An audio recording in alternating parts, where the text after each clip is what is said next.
Good morning and welcome to our seed of encouragement. I got a word, and that word said, soul to serve, your soul to yourself. I want us to talk about our retirement plan. We spend so much time planning for our retirement in advance. We start putting it aside, saving, keeping something so that by the time we can be able to work, we have something to fall back on. And that is very good. That is very interesting. Everybody should do that because you have to put something aside so you can enjoy your life. Ecclesiastes said there's time for planting, there's time for harvest, there's time for merriment, and there's time for joy. So if you do not set something aside, then how are you going to have something to use to do the things that bring joy to you? So we really have to plan for retirement. And they say life is short, so you better enjoy it. But one thing they used to not tell us is that eternity is long.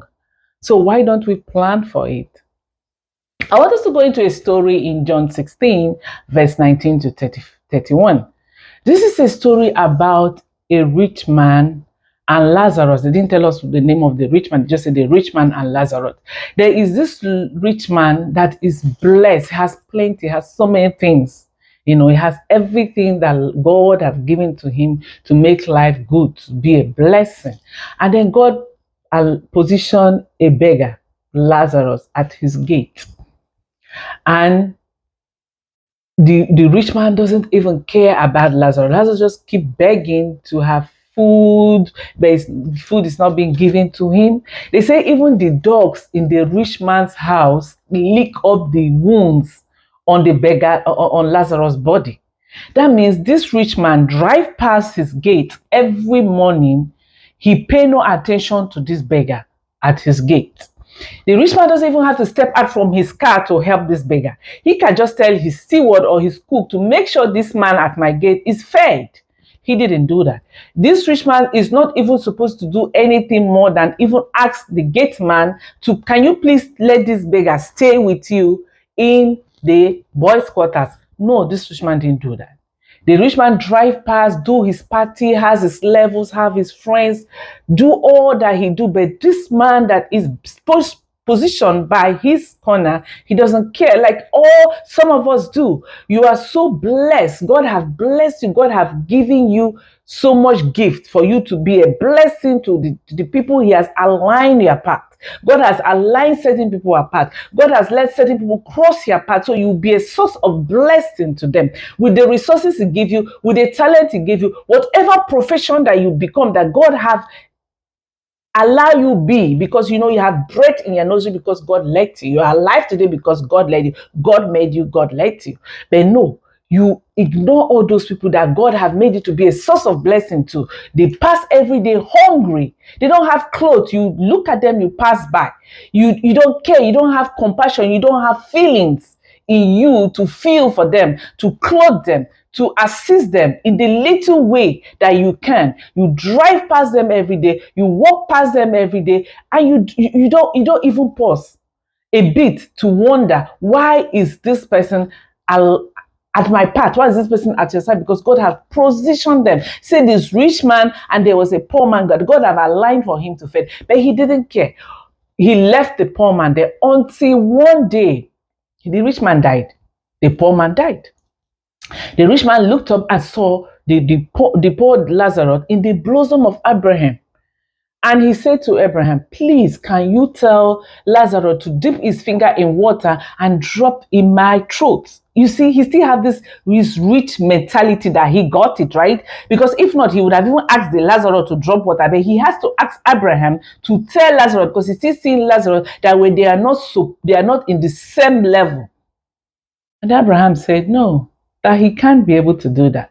Because even if he tries, there's a demarcation between where you are and where he is. That you have gotten your reward, you bless on the earth. Right now, the Lazarus is having his reward in the bosom of the Lord. The man now said, please, okay, can you even send somebody to go and tell my brothers so that they can change their ways, so they don't come in the same place I am, because this place is anguish. And Abraham said, no, that there is a Moses, there's other prophet that are ministering to you every day. And if they cannot hear that, even if somebody comes from the dead, they will not hear. Like the Bible, like the word of God is ministering to you, God is putting in your heart. That person that keep coming to your mind to get up and pray for, that keep coming to your mind to help, that keep coming to your mind to ask how they are faring. But you keep putting aside, I'll get to do it. That phone call you're supposed to make to inquire, you keep saying you do it. That email you're supposed to write, you keep saying you do it. That thing you know you're supposed to do that brings so much joy in somebody's life, you keep putting away, you will do it. God is telling us this season that he has put in something in you for you to be a blessing to the person around you.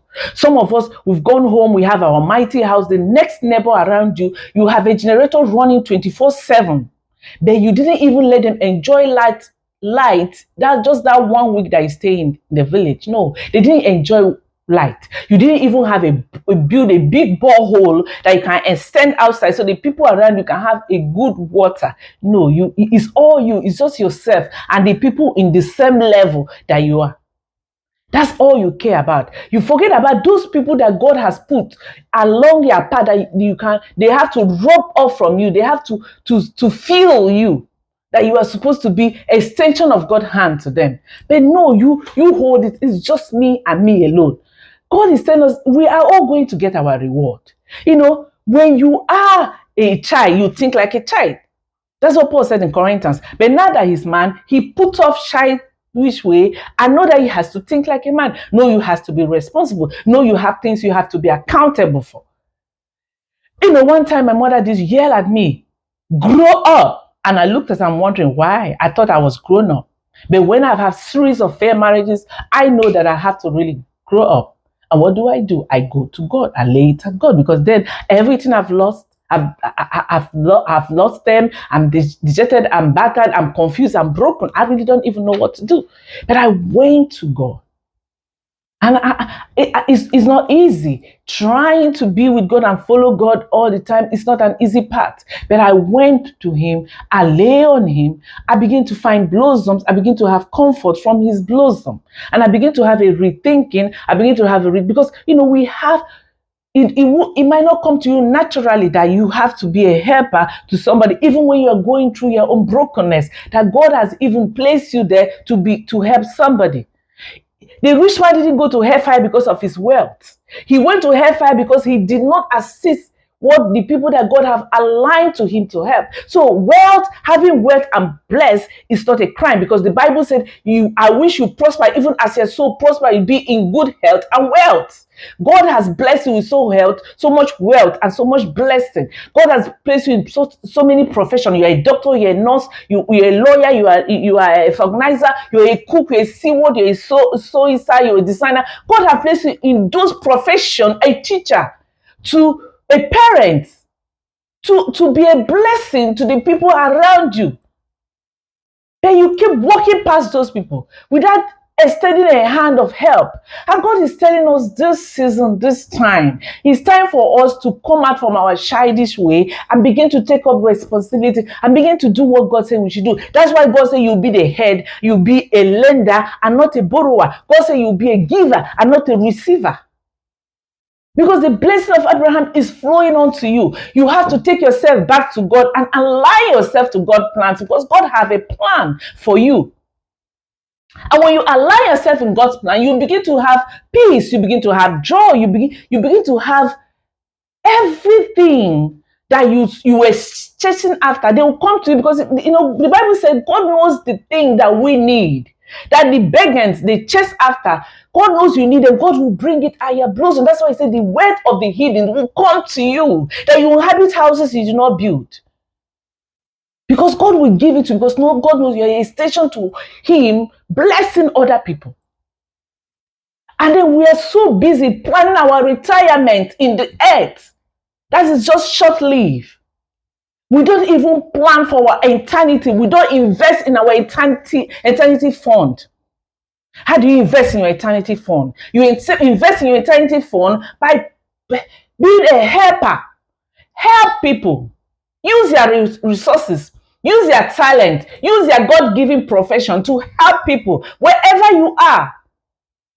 Those people that God has positioned in your family, in your extended family, where you work, where you go to church, everywhere you go, there's somebody God has positioned for you to help. You keep driving past, you keep walking past.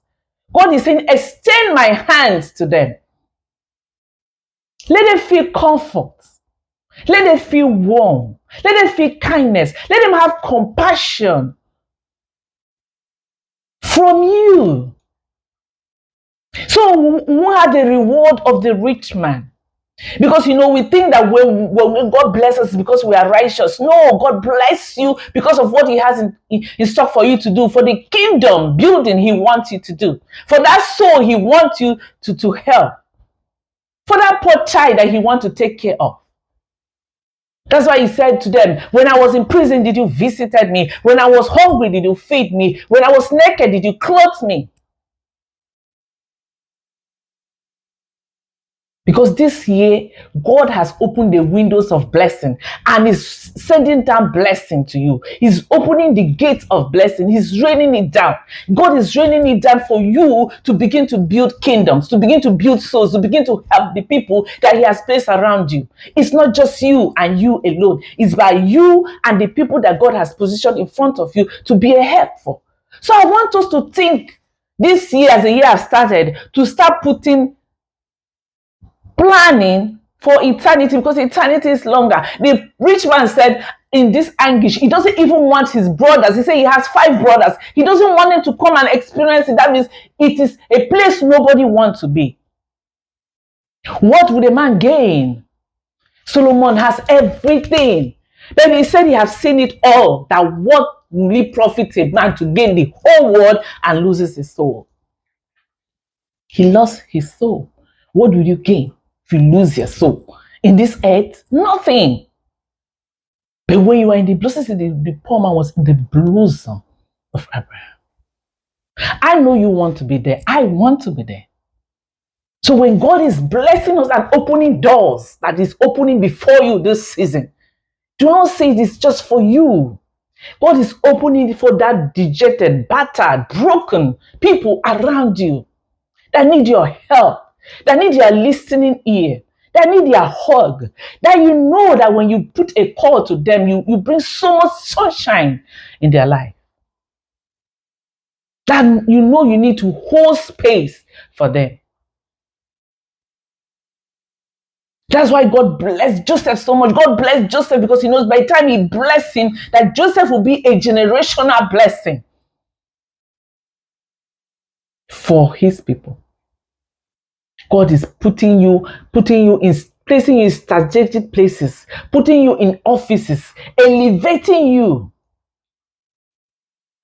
God is telling us this season, we have to take pride. Pride, pull it down, because He said, pride go up before a fall. I have seen mighty men that pride have robbed everything they work for, and they are on the floor. Pride is what will take a prince out from the horse and put him down with beggars. Pull down those proudness, you think. Pull down those things that make you feel, I did this by myself. God made you. God formed you. God breathed in you. And He can take it out. Look at the story. The rich man and Lazarus. Let that ring in your ear so you begin to plan for eternity. As you are planning for retirement, which is good, you plan for eternity. Because eternity is longer. Eternity, it is longer.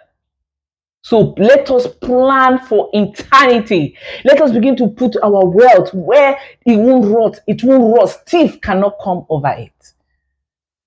Let us invest the heavenly stuff in what God has called us to do. I love you so much. Have a wonderful